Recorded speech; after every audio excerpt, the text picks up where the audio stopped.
Hi, there's something I wanted to talk to you about today.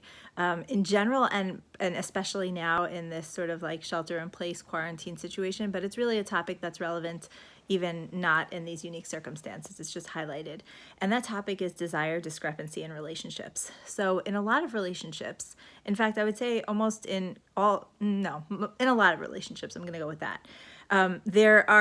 We all have different emotional needs. And so sometimes what you have is one party who has, like one person who has more of a need to connect, whether it's emotionally or physically, one or the other or both, who just has like a stronger desire to engage with the relationship more regularly and or more intensely than the other. Not necessarily that they love their spouse or partner more than their partner loves them, but they just have more desire to be together in some way.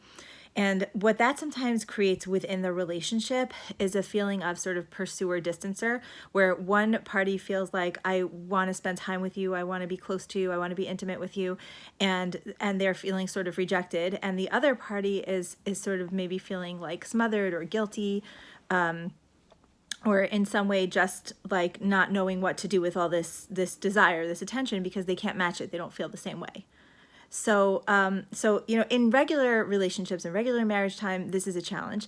But particularly now, when people are quarantining and they're spending more time with their loved ones, it's kind of highlighted. Like people are zooming in on this and saying, like, wow, the one who has the stronger desire is feeling like, wow, maybe my partner is just really not that into me. Maybe they're not attracted to me. Maybe they don't enjoy my company.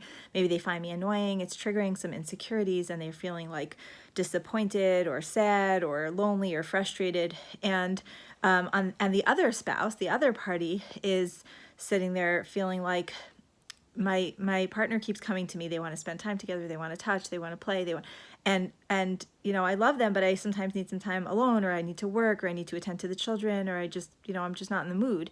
And now I'm caught in this place where I either have to feel unkind by rejecting them, or spend more time being close to my partner than I actually really wanted to, and then it feels inauthentic. So there's not a simple solution to this. It's not like there's a magic formula and like, oh, do this and that problem will go away. Like with most relationship issues, it's a little more complex and specific to the individuals and the relationship involved. But sometimes when people have this in their marriage, they get to feeling sad, like, oh, what's wrong with our marriage? But really, I just like to sometimes point out the things that are much more common than people realize. And sometimes for people, just knowing that they're not the only ones. This is something that happens a lot. And that's something that can be navigated and discussed and dealt with over time is kind of encouraging and I don't know what to say, reassuring, but it can be helpful to just know that this is like a thing and not just something that they're struggling with on their own.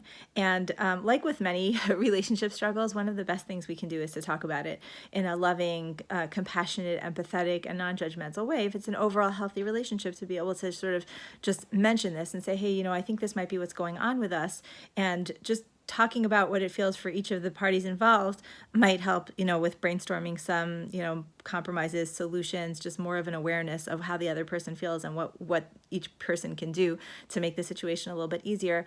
Sometimes that's a good place to start.